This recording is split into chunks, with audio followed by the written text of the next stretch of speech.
Hello and welcome to Unapologetic, the UK podcast on politics, news and stuff from a right-of-centre viewpoint. And today there's three of us. We've got Sam. Hi. And Susan. Hello. And me, I'm Steve. And we're going to talk about a whole bunch of different things that are in the news or that we've spotted around the web that we think are interesting. So the first one is, we read today that apparently the OK hand gesture is now being called a symbol of hate. So here, I'll just read out the story. Commonly seen as a way of indicating that all is well, the OK hand gesture has now been classified as something else, a symbol of hate. On Thursday, the Anti-Defamation League, a Jewish civil rights organisation, added 36 symbols to its hate on display database, including the index finger to thumb sign that in some corners of the internet has become associated with white supremacy and the far right. Oren Segal, director of the ADL's Centre on Extremism, told NPR that for years on fringe online message boards such as 4chan and 8chan, the OK sign has been deployed in memes and other images promoting hate. Given the number of white supremacists who've adopted it, he said, it can now carry a nefarious message. So, what do you make of that, Sam? Yeah, I mean, I did a bit of research before we came today, and I think the reason they're saying it is because it's supposed to mean white power, isn't it? I think the bits, three fingers are supposed to symbol the W, and then the P is supposed to be a P, which is like the thumb and the other finger. I don't think when I've given the OK gesture I've ever been symbolising white power. No, me either. What do you think, Susan?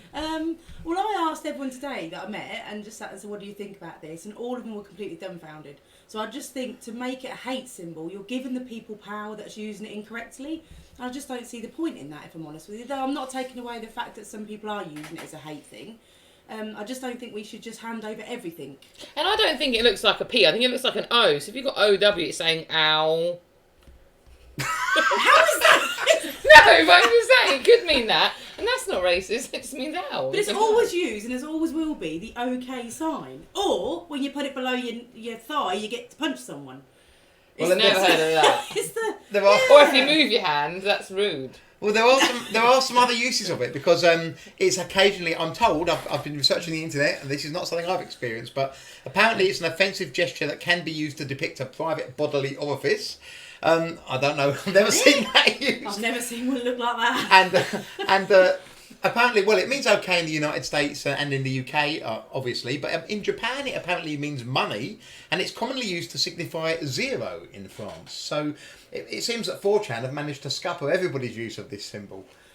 Yeah, I just don't see how they can do that. Well, I just... Like, when you go to someone else's country, you kind of read up on their cultures, don't you? So you read up on the things that you don't do, the do's and the don'ts and everything else. I just can't see how the OK symbol has been turned into such a hate thing that every other country has got to lose it and drop it. I mean, what are they going to do if these meme kids turn the thumbs up symbol That's what I mean. into something for white power? Because if they do that and they ban that, that's the most used hand symbol in the world, the most recognised hand symbol in the world. Yeah, I'm not willing to lose the thumb, the thumb signal. Just no matter what we do. Who uses hand signals anyway? And also, what about the emojis on the internet? Well, sometimes you have to use hand signals, don't you? If you're sort of sitting opposite someone and you can't shout because something's going on, you can give a signal, can't you? Yeah, but that's pretty obvious. So, like, if your friend shouts something like, hey, you want to go for coffee afterwards, and you do the OK symbol, you're obviously saying, okay, let's go for coffee, not, whoa, white power. Yeah, I would imagine so. Unless you're some sort of absolute nutter. You're right, though. Context has a lot to do with it. Yeah, context does, you know, and I think that's context important for everything. And if someone is using that hand gesture to mean that, then they should be, you know, in trouble for hate crime, because you can't just be horrible to anyone regardless of whether it's, you know, orally or hand gesture. You're right on that. If you've got a bunch of nuts behind the thing shouting out white power, then rightfully so, what they're doing is wrong, but... I'm not entirely sure about your wording there, Sam. I think we've got to listen carefully. Okay. It's been a long day. Let's go on to our next subject. Okay, so we're going to talk about the Conservative conference. I've got to tell you, nothing much has happened. I mean, it's been quiet. I guess it's because half the MPs aren't allowed to go because they can't prorogue Parliament again. But we've got something coming, so it's thrill a minute here. Gavin Williamson, Education Secretary, says England can overtake Germany at technical education within 10 years. But it wasn't all Labour bashing. Oh, there must have been some Labour bashing at the beginning of this report. I've missed out. Shame. I'd like to have had that in. In his speech, Gavin Williamson, the Education Secretary, also set an ambitious target for education policy over the next decade. He said he wanted England to be better than Germany at technical education within a decade. So, and that he said England because education policy is devolved, so he's only the Education Secretary for England. So, big goals. What do you think, Susan? I don't know if you want to ask me this because I actually don't like the education system in this country. I know, which I do. Tell us how you feel. Yeah. I don't think the education system fits what the country needs anymore. For instance, in primary school, they get graded on their handwriting. Everything has to be joined up. But the minute they go into secondary school, handwriting is no longer an issue, and we don't have to worry about that. And how many times do you write reports? I mean, I write reports every single day on a computer. I don't use the things that they teach. I don't use the things that they taught me at school, obviously, including speech and grammar. What do you think, Sam? Yeah, I just think that it's pretty underwhelming, really, if I'm honest. Like, that's the education secretary, and that's the best thing he can say. Better than Germany in a decade. That says we're pretty far below. It's so far away, isn't it? It's like, what he could say anything he likes. But it's not just that. It's just like how. How is he going to do it? When? What? You know, it's not really giving any context to it. And there's so many things that in the education system he could address, and he's just saying we're going to be better than just random countries plucked out of the air, it seems, and says we're going to be... I know he's our guy and we shouldn't be criticising him, but I'm just it's a bit boring, really. Well, I mean, you know, if you believe the environmentalists, then that he'll have just got us better than Germany before the world ends. So, I mean, That's something to aim well for, timed, then. I suppose, yeah. But that's what I mean. So why is he not saying, well, we're already 10 years below in technical education? Why are we not talking about the fact that we're 10 years below it all? And how can we possibly compete with Germany? German aren't our kids. This is different countries, a different culture, it's a different way of education, it's a different way of everything. Well, I'm guessing that they judge how well kids do in different countries at different subjects, and what they're saying is that this particular sort of subject, we're going to be better than Germany in 10 years. It's a bit nebulous, isn't it? I think the minimum wage thing was much more interesting, really. That's not on our list of subjects, though. No, but I just thought it was. You've been doing too many solo podcasts. That's what it is. Yeah. Next thing you know, you're going to be trying to steal my seat as the person who's running the interview. I know, maybe one day. No, but just seriously, the minimum wage thing. I think he's announced. The Chancellor said that he wants to get everyone to £10.50 by 2025. And I guess it sounds nice because everyone's thinking, oh, wow, I'm going to get paid more money. But no one ever thinks, where does the money come from? And it wasn't particularly conservative, I don't think. And I think... It's one of those things, isn't it, that has become so part of the public consciousness that now, if you're in British politics, you don't bother talking about the economics of it anymore. No, you don't. Because it's just decided, isn't it? And anyone who studies economics knows that there are issues involved, but... It's just not one of those things people are prepared to talk about. So all the parties just seem to compete with one another for who can invent the biggest numbers. Well, it's funny as well because they always try. They bring these things in and then they have to try and legislate to change it. So at the moment it's like £8.21 for over 25s or over 21s. I can't remember the exact age. But then now Labour are saying, well, it's not fair on younger people, so we'll actually increase it to paying younger people more, because what they've found is that employers, to obviously get round having to pay people £8.20, are employing younger people. So they pay them less. So they, rather than actually address the problem and try and think of a solution, they're trying to sort of almost then make even more legislation and more policy to overwrite their bad policy. And it just worries me. I mean, a lot of the service industry at the moment is really struggling. A lot of restaurants you're seeing going bust, and a lot of them have said it is a consequence of the the minimum wage going up. And there are consequences, aren't there? To every policy decision has some. And if you increase, every time you increase the minimum wage, you're helping some people. But if an employer doesn't determine someone is worth that amount, and that's not for us to say, but if an employer takes the decision, I'm not prepared to pay that for that person never gets employed again. Well, it's not only that; it's the fact that you don't just pay the lowest paid person. Everyone's wages have to rise. So I've worked in jobs before where when the minimum wage was a bit lower and everyone was taken on at £8 an hour, and actually if you had a bit more experience or you worked there a bit longer, you got paid £10 an hour. Well, that was fine because you got the extra for your experience or whatever reason the employer gave you the extra money. But under this system, if everyone was getting paid £10, then the employer would then have had to pay me £12. So everyone's wages have to rise as a consequence of this. And it's really difficult to talk about because if you do, everyone says, oh, you're just against people earning money. Why do you hate poor people? But they never think about the consequences. They never think that these supermarkets that are moving towards automated checkouts and factories that are moving towards having much of their machine automation. And you can end up having people not getting employed at all. That's right, you end up with the machines outpricing the people for labour. But also, even if none of that happens, you create inflation, price inflation, because the employers have to pass those costs on somewhere. They're not, they're all in competition with one another. So I know that the left would love to think that they're all super rich, kind of like the guy on the Monopoly board. But the truth is that they're all competing and doing the best they can to stay in business. And if they get an additional cost passed to them by the government, they pass it on in price increases, which the stuff is then bought by the people who got the rise. So they're not really, it seems like they're gaining, and yet they never feel like they've got any better off, because the real truth is a trick, and it's passed on to costs for them. And as well, what worries me and what I hate the most about it is it always helps bigger, like monopolies and bigger enterprises. So the people like your Tesco's, they can afford to pay minimum wage because they're so big, they can absorb those costs. But the little small businesses, they can't afford that. And I was looking on the Conservative Facebook page before I came out, and people were saying, oh, well, if you can't afford to pay your staff a proper wage and you shouldn't be in business. And I'm thinking, have these guys ever run a business? Costs are really tight and things are really hard to make ends meet. And, it's not, you're not talking about, of course, there are some companies where you've got these real massive, big shots that are getting paid millions, but there's also a lot of companies that aren't. And a proper wage. That term changes day by day, month by month. What is a proper wage? It might seem to you that £10 is great, but if everything costs £20, you can't buy anything. Whereas if £10, you're getting £10 and everything costs a penny, you can buy loads of things. So it's all within the context of what everything else costs. But they ignore that, and they ignore the fact that when you increase minimum wage, the costs have got to be passed on somewhere. The companies will probably try and pass them on by cutting their expenses, but even that has knock-on effects.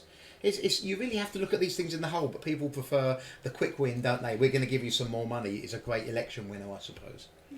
Well, time to move on. So we've got a slightly different story here. So this is overseas. Missing Chinese fugitive found in a cave. So the Chinese police have arrested a fugitive who'd been on the run for 17 years after they used drones to spot his cave hideout. The 63-year-old, named Song Yang, I believe I'm pronouncing that correctly, by the police, had been jailed for trafficking women and children but escaped from a prison camp in 2002. He's been living in a tiny cave cut off from human interaction for years. Yongshan police received clues about the Song's whereabouts in early September, they said on some sort of chat account. The clues then led them to the mountains behind his hometown in the Yunnan province in southwest China. After regular searches failed to find anything, authorities sent drones to help the officers. The drones spotted a blue-coloured steel tile on a steep cliff, as well as traces of household rubbish. Police then moved in on foot, found Song in this small cave he'd been hiding in for years, and according to police, he'd been living in seclusion for so long that it was difficult to even communicate with him. So, 17 years is a long time to be on the lam, isn't it? What do you think, Sue? It is, and I hope he really suffered, the horrible little man. Anyone that traffics women and children, or anyone for that matter, deserves everything they get, as far as I'm concerned. So, are we talking about the drone side, the fact that he hid in a cave? You can talk about whatever you like. I like because obviously I'm not a fan of drones. Actually, I don't like my garden being pictured on Facebook every time I turn around because someone's thrown a drone up and I can see my kids playing out in the garden and things. So actually, I'm not a fan of drones. Oh, but this personal privacy might be an issue for another day. But this is really good, though. This is a really good story about drones being used, and I'm really, really glad that they caught him. I don't understand how he escaped, though. I don't understand how he lived for 17 years in a cave. It says, I've got a little bit of detail here. So apparently he'd used plastic bottles, so not single use this time. He'd used plastic bottles to get drinking water from a river and branches of trees to make a fire. Well, that's great. He's warm and he's got water, but what's he eating? I reckon someone must have been helping him. You reckon? Or do you think he might have just been kind of in the wilds getting nuts and berries and stuff? I don't know, but either way, I just hope he suffers. What do you think, Sam? I don't know. I don't know why we're talking about a Chinese fugitive and what relation it has to politics. Well, you were here in the pre-brief when we talked about what we were going to talk about, and you didn't say, I don't think we'll talk about the Chinese guy, so helpful comments, thank you. I've got to say, I just thought it was an interesting story, which is why I drafted it in, but I just can't believe that the police spent 17 years and they were still looking for him. They clearly dedicated to their task. What I think is the worst thing about it, though, is that he used plastic bottles to get drinking water from the river. Doesn't he think single-use plastics are a blight on the world? Well, obviously the worst part about it is the crime that he committed, Sam, so... I've got my head buried in my hands. Sam, stop talking. But apparently, so when they found him, he couldn't barely speak. He'd been alone for so long. So perhaps he doesn't even know what he did anymore. He might have forgotten it. He sounds like he's gone a bit mad. The fact that he's still hiding makes you... He's just a coward from the First War. Anybody that sells and trades in people and human souls is obviously not someone that... But how much worse than British prisons must Chinese prisons be? Because would anyone run away from Britain to live in a cave for 17 years? It's true, but I think they'd just stay in their cell and do their time. Well, it goes to show that the actual place itself doesn't stop people from committing crime, does it? So he clearly continued to do the crimes, so it wasn't the fact that a really bad prison kind of ever stopped him from doing it. So I did just want to drop back. Sam did a solo podcast earlier about a Twitter storm that she got herself involved in, and there were some quite funny comments. I enjoyed hearing them anyway. But Sam, I think you've got an even better one. Do you want to just share it with us? Yeah, so it's still going. Even after I finish my podcast, it's going on and on and on and on. Do you want to just describe, because some people might not have read your solo. Yeah, so the gist of it is I put a tweet up yesterday night saying I met Boris when I was 16 in Parliament and had tea with him. True story. He didn't touch my leg. So everyone's been really making fun of me and been like, oh, this is a stupid comment, you know, you're making light of people getting assaulted. But actually, a lot of people are sort of like trolling me, but in a funny way, actually. I really enjoyed them. And the winner, there was a winner on the last podcast, but since then a new one has come in, which is definitely the winner. So Nick Holder, he is a guy, apparently, he's in something at the National Theatre, which sounds really interesting. So, you know, he's a verified account, it's pretty cool. So in response to I met Boris when I was 16 and had tea with him, and he didn't touch my leg, he says, I met Dennis Nilsson, he didn't eat me. So, that is the winner of the so far. But like I say, yeah, they are and keep coming in. They're really roasting you, aren't they? They are really, really. I mean, next one, I bumped headfirst into Robbie Coltrane when I was 11. He didn't tell me I was a wizard. Another girl says to me, all these comments are ridiculous. I didn't think yours could be topped, but fair play, Twitter has come through, and Twitter has come through. They are not wrong there, and yeah, pretty funny. Okay, so the last item on our agenda for tonight is apparently the Daily Express has come out and it said that this October is going to be the coldest October on record.